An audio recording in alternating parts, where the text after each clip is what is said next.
Here we are. Here we are. Once again. Yes. And we're talking about discovering and unlocking your brain's superpowers. Training your brain to work for you, not against you. Because it works against people unless you train it to work for you. That is true. The default is the brain will work against you because, as we've said before, the subconscious brain is the boss of us. And it operates at about the level of a 3-year-old. So our boss is a toddler. And we can't get around that. But the parent part of the brain, the prefrontal cortex, can program the toddler, the subconscious brain. And then the toddler works for us because it was programmed by the PFC. Mm-hmm. So that's most of what we're talking about, is just how to program the toddler. Because if it's going to be our boss and we can't do anything about it, we might as well train it, right? So now that toddler's working for us, not against us, not sabotaging us, but helping us. So today, we're going to talk about a brain training technique that's not even on any of the tests, any of the results sheets. New. No, it's not. But it applied. It's kind of tough to explain. It applied to so many. It was really hard to decide which to put it on. So there are so many others that are great, and this one, it's just a tricky one. And I couldn't decide if it was only for a few types or if it was for all types, because that's the kind of nature of it. It's hard to explain, so I left it out. So we're going to talk about, it's amazing, it's super powerful, but we're going to talk about one that nobody can even get when they take the brain type test at braintype.me. And you and I might have talked about it before, but it is a strategy to do when you feel trapped in a certain state. Because when you're trapped, it's hard to do the things you want to do. When your toddler has you trapped in a certain mood or craving or whatever it is, pattern. So a really good example of that is fear. That's one that can trap people. It could be fear of something that's happened in the past, or that something might happen in the future, or something that the news is telling you to be fearful of. Once you're in a state of fear, you are in your amygdala, and your toddler has lots of control. The PFC is basically taken offline. And it's not just fear, it can be other emotions that get you trapped. And essentially what has happened is that emotion has hijacked your brain. And so the technique is really simple. It's catching whenever that happens and then saying, "Hi, Jack. You're not welcome today. Thanks for visiting, because sometimes you're useful, but not right now." And so you're just talking to Jack. Turning the You've been hijacked. Yeah. We've talked about giving things a name or labeling things. Anytime that you do that, you are moving everything out of the subconscious, and the amygdala especially, to the prefrontal cortex. Just the act process of giving something a name puts you back in your PFC. It's simple to get back in it if you know how. If you don't, it's impossible, and you're stuck and you're hijacked. Yeah, didn't you call it like, we were talking about anger and you called it like Angry Angie or something Yeah. like that? Gave her a name. Yeah, and then just emotions, every emotion like had a name. And we were talking about that when you're communicating with people. And giving it a name like, okay, Angie Angry's here, like what do we do about her? That type of thing. And you're Almost smiling and you're laughing. makes it funny, yeah. Because it changes everything. Changes your position on like what's going on. Kind of makes you make light of it a little bit more. Yeah. Instead of everything being so serious. Yeah. And then in that state, if that doesn't work, you can ask yourself, am I really angry? Or am I just miffed? or peeved. Something, What do you think the difference is, really? it doesn't matter because you've just asked the question. So now your subconscious has the job of answering that question. You've given a question to your toddler. Now he's preoccupied. He, in my case, she in your case, is preoccupied. And they're not sabotaging you while they're preoccupied. And so you're able to more easily get out of the amygdala and into the PFC. Interesting. But hijack is Hijack. a That's really funny. quick way to do it. Now, people that use this technique a lot and get really good at it also have to be careful because there can be a name association there. So then if they see people that are named What is Jack, that name? they can That's terrible. associate. There's so many people with the name Jack. I know. You're like, oh dang, So I already don't like you. So you Leave could, it alone. or it's either that, or I don't know what the association is going to be, but it could be one formed. It could be it could be funny. You mean Angie? Or Really? you're shaking. Hi, my name's Jack. And you go, and you're just shaking. That'd be very embarrassing.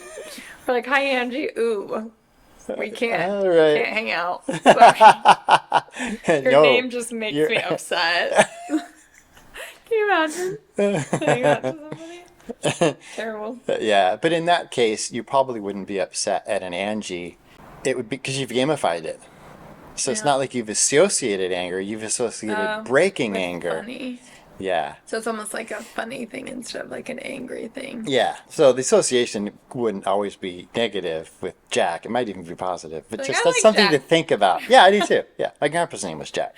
Oh, cute. Yeah. And the reason we're having this subject and this particular technique today is because a friend of mine was listening to one of our podcasts. Really? Yeah. Nice. And he said, oh, it reminded me of hijack. And I go, I don't think we've talked about hijack yet. He goes, no, it wasn't that you talked about it. It reminded me of brain training and that you've told me that before and how great it worked and how much I need to do that again and bring it back forward and practice it more. That's great. So it kind of gave you a little idea for what to talk about next, which is awesome. Just because you said that it's not on any of the tests, but it's a super important brain hack because it really is like a distraction almost. But do you think it's also like bringing attention to the fact that you're like almost questioning yourself?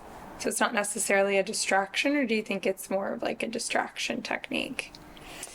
It is both. So it's, yes, questioning is great. Anything you can do to knock yourself off the pattern that you're on. So breaking patterns is really the most important step in this. Right. This, however, also puts things into perspective. Yeah. So, you've just broken your pattern, so now you can escape from whatever you're trapped in. You can escape from the hijack, the brain hijack.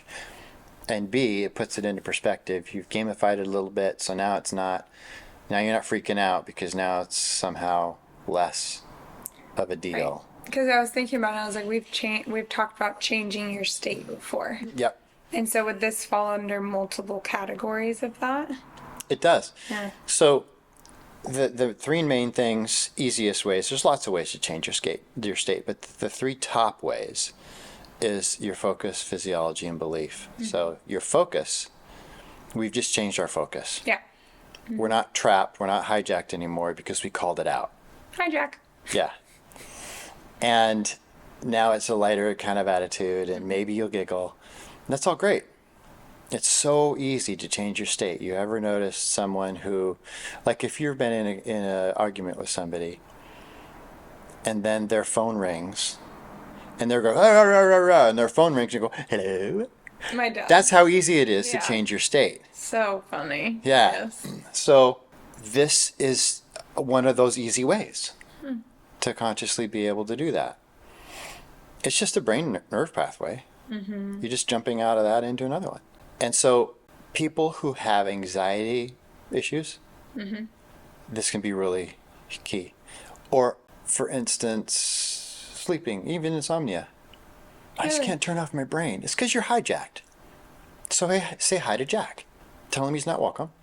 And then tell him about what you're going to do next, which is, hi, Jack, thanks for coming. But at this point, you're not welcome. And what I'm going to do next is relax and peacefully go to sleep. Do you feel like you have to, in the beginning, just like we've talked about with like meditation and things like that, where it just takes practice before? Totally. Because that's what I was going to ask is like, it seems really simple, but I think a lot of people get frustrated having to like continuously do it, but it gets easier over time, yeah? Bingo. This is a skill. All of these brain training techniques are skills that get better with time and more effective. So it not only gets easier to do the brain training technique and quicker, but the effectiveness increases. Yeah. Well, it's like, it kind of falls under the, great quote of the power of the spoken word. Where it's like when you say things out loud, like, for example, affirmations, which is one of our brain training techniques. If you say it out loud instead of just saying it in your head, it's amazing how I would think your PFC listens to that and it pulls you out because it's listening. Yep. Because you're saying it out loud and then it's allowing to like distract you and go. It's hard for me to like explain that in a perfect way, but I just see how it can really help if you say it out loud. Yeah, it does. There is something that happens when you verbalize something with noise using your vocal cords that won't work if you're just doing it in your brain. You're like thinking about it. And I think part of it has to do with a vibration kind of a thing affecting your water molecules, because we talked about that previously. Yeah. Dr. Emoto's water experiments. Well, you also hear yourself too.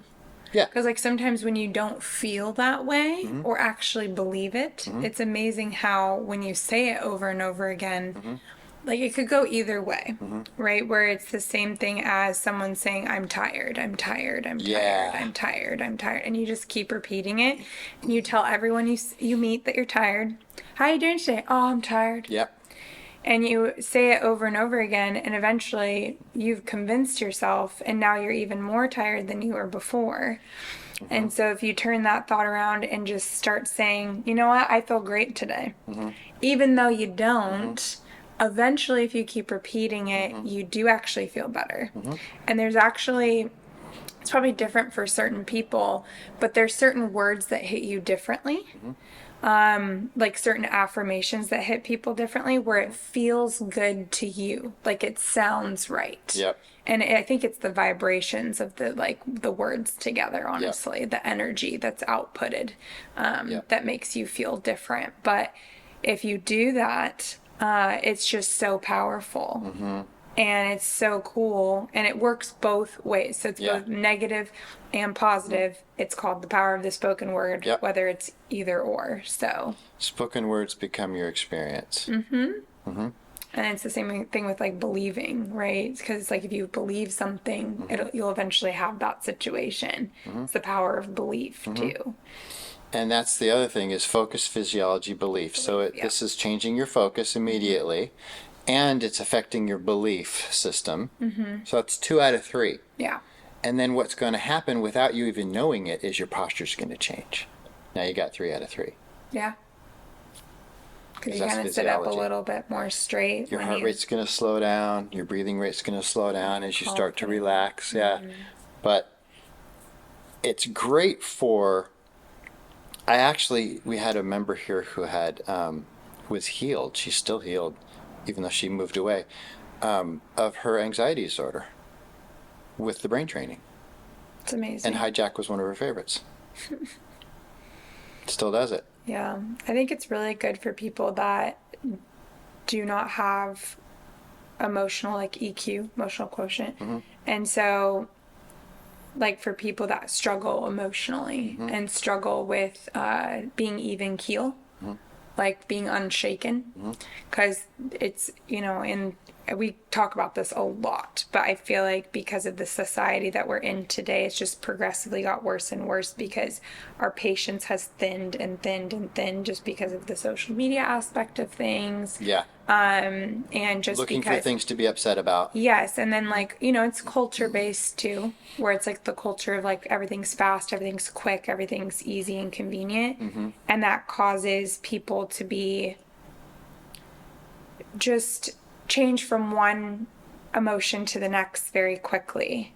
And typically it's negative, you know, where it's like, oh, I'm in such a great mood, you know, today's awesome. One thing happens and your entire world comes crashing down. And that's what we call like emotionally imbalanced and not being able to control your emotions.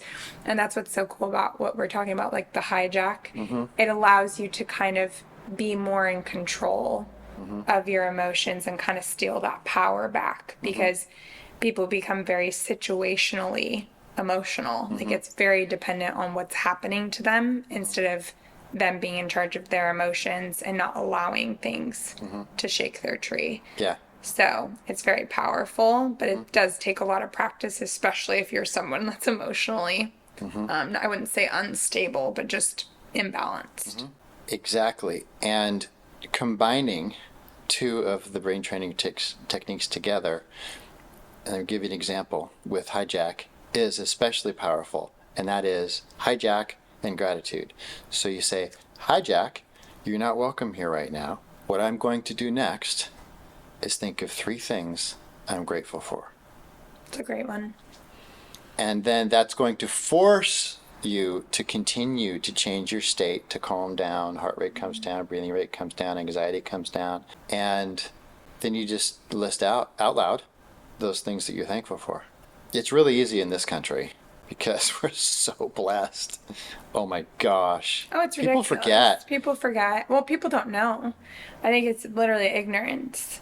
Yeah, because they've always had everything. They've always had it. I mean, I'm like, you know, a perfect example of that. I mean, I grew up in the suburbs, a great family, parents that stayed together, all that good stuff. I mean, I had my own like little traumas and stuff just like everybody does, but I never lacked for anything. I never, you know, went hungry or without a meal or anything like that. I've never had to deal with that kind of thing. And so we do forget because we get upset over these little things that are just so ridiculous to get upset about. And there's so much opportunity in this country to like do well. And so it's incredible when people get so upset and we are like a country of complainers too. It's ridiculous. It's a country, and I feel terrible saying that, but it's because there's so much that we have and that we're blessed with. And like you said, we forget. Yeah. And so it's like now it's very easy to complain because you get in that groove. It's the same thing. It's like a neural pathway. If you get used to complaining, you're in that rev, complaining. Yeah. You don't want to be that person. No. That's always complaining. No. So. No, I mean, like, I could make up a story of Cassie Complainer, where she wakes up late because there was a little power outage during the night, and her alarm didn't go off, her clock reset.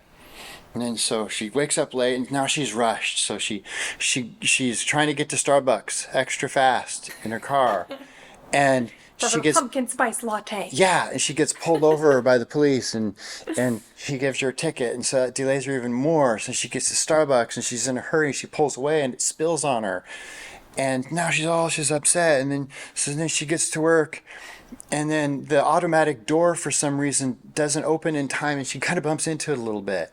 So then she walks in, and then everybody, she's late, and so everybody has already eaten the free muffins that Susie always brings in the morning.